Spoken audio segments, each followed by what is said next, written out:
Ditetapkan sebagai tersangka, Ivan Sugianto meminta maaf dan menyesali perbuatannya. Namun demikian, proses hukum berlanjut dan Ivan terancam 3 tahun penjara. Ya, ini minta maaf. Minta maaf. Ayo minta maaf dan minta maaf. Sujud. Sujudan. Udah enggak apa-apa, dan sujud. Sujudan enggak apa-apa. Sudah, yuk biar selesai. Tim gabungan PPA dan Jatanras Polrestabes Surabaya menangkap Ivan Sugianto di Bandara Juanda. Ivan Sugianto adalah seorang pengusaha asal Surabaya yang memaksa siswa SMA untuk meminta maaf dengan cara bersujud dan menggonggong. Kenapa? Ya, ini minta maaf. Minta maaf. Ayo minta maaf dan minta maaf. Sujud. Sujudan. Udah enggak apa-apa, dan sujud. Sujudan enggak apa-apa. Sudah, yuk biar selesai. Mendorong. Bergonggong dan apa? Biarin. Biarin Pak, biarin. Pak. Aksi Ivan ini diduga karena kesal oleh aksi korban yang diduga menghina anaknya.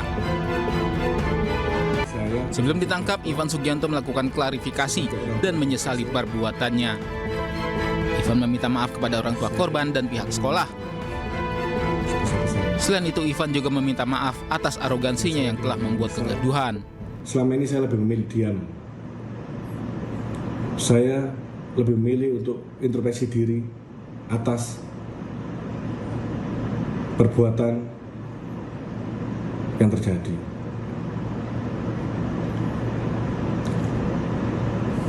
Semoga Tuhan bisa mengampuni saya. Semoga Tuhan bisa menjadikan saya menjadi manusia yang lebih baik. Setelah dilakukan pemeriksaan selama 3 jam, Ivan akhirnya dijebloskan ke penjara Mapolrestabes Surabaya. Kabid Humas Polda Jawa Timur, Kombes Pol Dirmanto menegaskan saat ini hanya ada 1 tersangka dari hasil penyidikan. Namun tidak menutup kemungkinan ada tersangka baru lantaran ada 3 saksi tambahan yang diperiksa. Saat ini tersangkanya hanya yang bersangkutan, saat ini ya. Motifnya apa? Motifnya rekan-rekan sudah memahami dan saya yakin sudah tahu bahwa yang bersangkutan tidak terima anaknya dibully. Kemungkinan ada. Dari ahli nanti? Kemungkinan ada dari ahli nanti ya. 3 saksi tambahan itu dari korban atau dari? Ya, jadi 3 saksi tambahan yang kami sampaikan tadi siang itu merupakan saksi korban dan kedua orang tua. Ivan dijerat dengan pasal Undang-Undang Perlindungan Anak dan pasal perbuatan tidak menyenangkan dengan ancaman penjara 3 tahun. Dari Surabaya, Jawa Timur, Sony Harmawan, iNews melaporkan. Kepala Rutan Salemba dinonaktifkan usai 7 tahanannya kabur. DPR dan polisi juga terus selidiki alasan matinya CCTV di Rutan Salemba saat kejadian. Saya jadi kepala divisi. Kepala divisi apa? Mas tangga bang.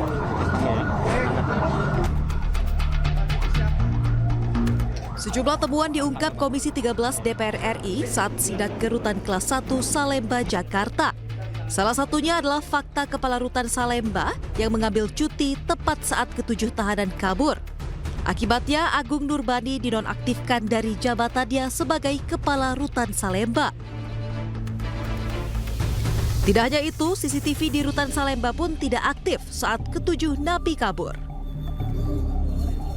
Rencananya Komisi 13 akan membentuk panitia kerja atau panja pengawasan pemasyarakatan buntut kaburnya 7 narapidana dan tahanan dari Rutan Salemba.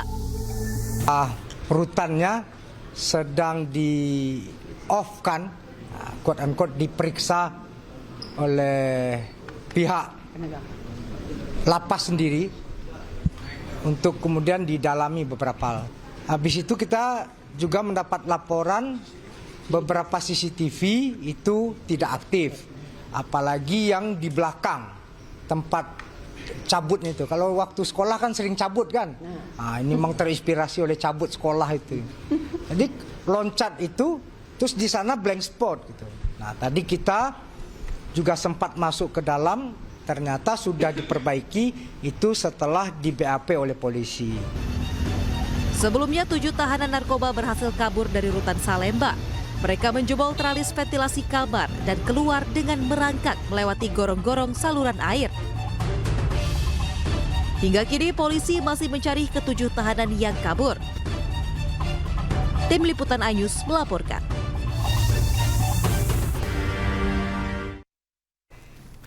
Kembali di Newsroom, pemirsa, pasangan calon gubernur dan wakil gubernur Jakarta nomor urut 3 Pramono Anung Rano Karno bertemu dengan Anies Baswedan. Pertemuan itu berlangsung di kediaman Anies Jumat pagi.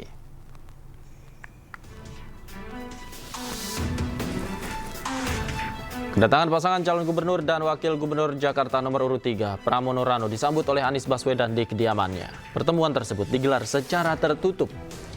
Namun dari video dan foto yang diterima terlihat pertemuan tersebut penuh dengan keceriaan.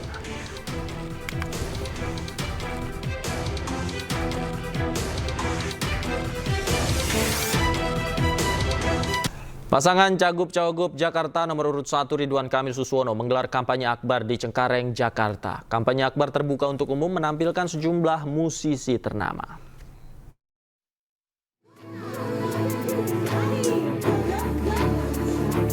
Pasangan Ridwan Kamil Suswono atau Rido menggelar kampanye akbar di Cengkareng, Jakarta Barat pada Kamis siang.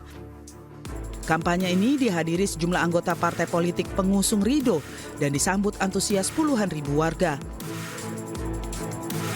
Kampanye akbar menampilkan hiburan musik seperti Baby Z dan Dewa 19 featuring Firza dan Elo.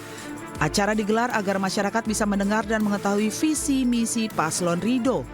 Ridwan Kamil juga berterima kasih kepada semua pihak yang telah mendukungnya pada masa kampanye Pilkada Jakarta. Nah, hari ini satu dari dua rapat akbar tentu untuk menyemangati perjuangan di sisa waktu dan intinya berterima kasih ke warga dan teruslah berjuang di sisa waktu yang kurang dari 2 minggu ini, kira-kira begitu. Hadir juga Pak Suswono, saya doakan selalu sehat juga, ya. Memang beginilah yang namanya pilkada. Dan sekali lagi terima kasih teman-teman media yang sudah selalu ramai memberitakan, karena makin kesini makin hangat. Sebanyak 1.500 aparat dikerahkan guna mengamankan kampanye akbar pertama tim Rido. Adapun kampanye akbar kedua tim Rido akan digelar di Lapangan Banteng, Jakarta pada tanggal 23 November mendatang. Dari Jakarta, Syaraiza, Ahmad Putra, Fakih Laksana, iNews melaporkan. Pemirsa, Cagup Independen nomor urut 2 Dharma Pongrekun berkampanye di daerah tempat tinggalnya di Lebak Bulus, Cilandak, Jakarta Selatan. Selain membagikan kaos, Dharma juga berdialog sekaligus berbelanja masalah dari warga setempat.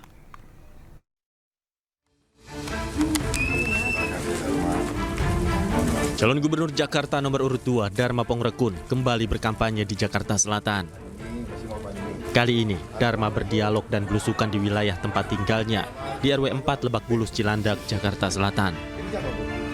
Dalam kampanyenya, Dharma menyapa tetangga dan warga sekitar sekaligus memaparkan visi misi dan program unggulan paslon nomor urut 2, di antaranya Jaminan Babe, Getuk Tular Adab, dan Tim Ekonomi Adab. Ya, saya mencoba untuk kembali menyapa warga di sekitar kediaman saya. Karena kan selama ini saya menyadari juga bahwa seringkali di Jakarta ini kita berangkat pagi, kita nggak ketemu, kita pulang malam sudah pada tidur. Jadi untuk mengakrabkan kembali supaya sekaligus juga mensosialisasikan apa rencana kita ke depan dan apa yang harus diwaspadai. Karena warga seringkali itu tidak mengetahui hal yang sesungguhnya. Jadi saya perlu menyampaikan supaya warga itu kembali kompak. Karena ada hal yang penting, warga ingin kembali menjadi pemegang kedaulatan tertinggi. Selain berdialog dengan warga, Dharma juga membagikan kaos dan juga mengingatkan warga untuk menggunakan hak suaranya pada 27 November. Dan pemirsa, untuk mengetahui keseruan pertandingan Indonesia melawan Jepang, kita sudah terhubung dengan rekan kami Jetro Wokamau di Tribun Penonton GBK dan Henry di lokasi Nobar Cilengsi, Jawa Barat. Kita ke Jetro terlebih dahulu. Jetro, seperti apa suasana di Tribun Gelora Bung Karno malam hari ini, Jetro?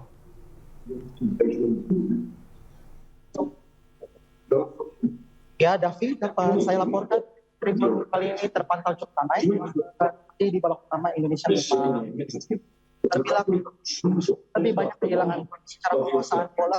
Jepang menguasai bola hingga 75%, sedangkan Indonesia hanya 25%. Beberapa peluang juga tercipta tadi menit ke-8 lewat Ragnar orang Maut, menit ke-11 lewat Rafael Strike yang sayangnya tidak menjadi gol. Lalu menit ke-9 tadi Jepang gol. Menurut dilansir dari website AFC, ternyata gol ini diberikan untuk Justin Hubner. Lalu 5 menit kemudian Minamino juga mencetak. Menarik juga tadi menit ke-41 Sandy Ford masuk menggantikan Kevin Dix. Belum diketahui pasti bagaimana kondisi Kevin Dix, apakah memang pergantian ini hanyalah sekedar strategi atau mungkin semacam pencegahan agar Kevin Dix tidak cedera. Kira-kira seperti itu, tapi kembali ke studio. Baik. Terima kasih Jetro. Dari Stadion Gelora Bung Karno, pemirsa, kita akan lihat bagaimana situasi nonton bareng bersama rekan kami, Henry. Henry, apakah di sana para pendukung supporter Indonesia masih semangat setelah melihat Indonesia tertinggal di babak pertama?